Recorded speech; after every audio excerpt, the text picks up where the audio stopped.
My family was not the typical, what I would picture, godly marriage whatsoever. My dad was a consistent cheater. I caught him in bed with other women growing up as a little girl. Nothing was explained to me, not knowing how that would play into getting married and having trust issues, abandonment issues, big time.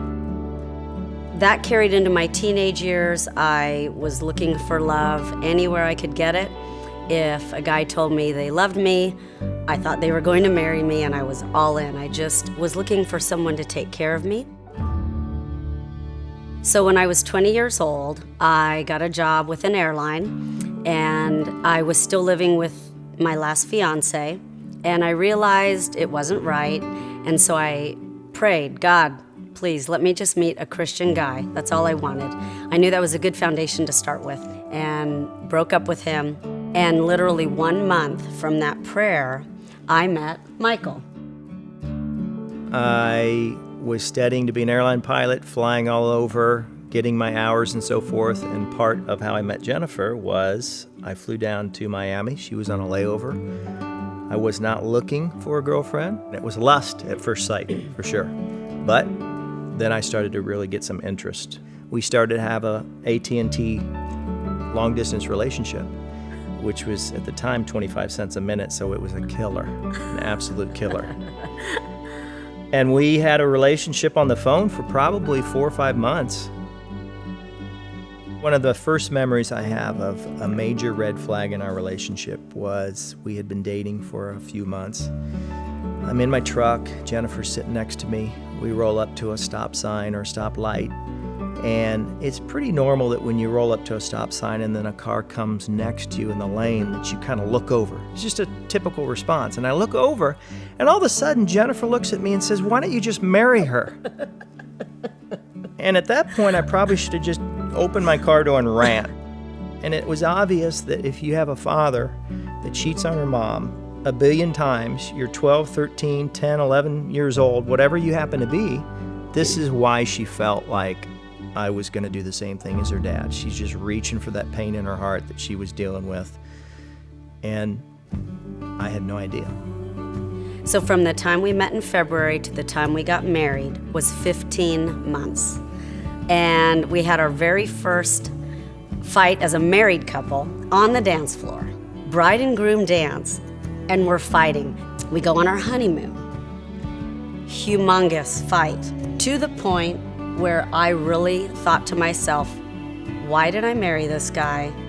I've made the biggest mistake of my life, and we're probably going to get a divorce.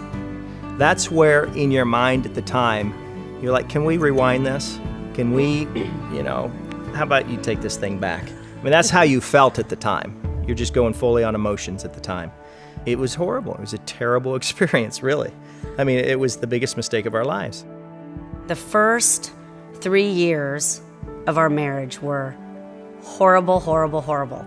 The fantasy that I had made up in my head of what I thought a godly marriage would look like was nothing like it.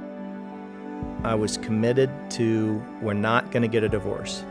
It was basically, we're married, we got ourselves into this, divorce is not going to be an option. So where do we lie from here?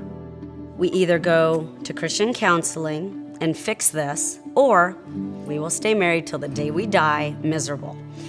I was at a crossroads. I didn't know what to do. And so I basically went back to him and I said, okay, let's try this Christian counseling. Wasn't happy about it, but I thought the alternative didn't sound so good. So with that being said, we started Christian counseling probably within 6 months of our marriage. And that was the beginning of restoration, you could say. And it was tough. It was very, very tough. There was a lot of baggage to get through. And so we continue with Christian counseling. I eventually did get pregnant. We now have a 21-year-old son, Nicholas, and a 19-year-old daughter, Jade.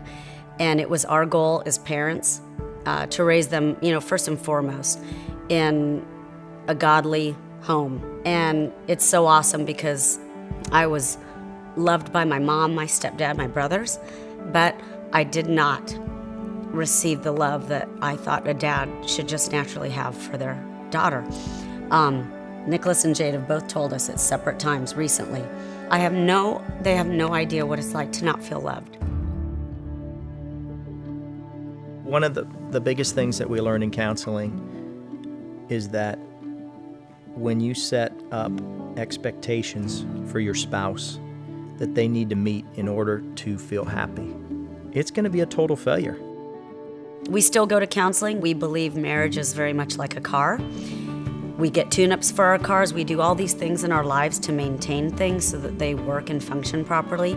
And we strongly believe that in order to have a great marriage is to get tune-ups. So we will do that probably till the day we can't drive ourselves to the counselor's office.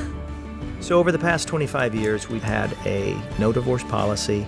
Let's go get counseling. But we still have tiffs. But you just have to have an attitude of, we're going to get through this together. We're not going to quit, never give up, and you just keep going.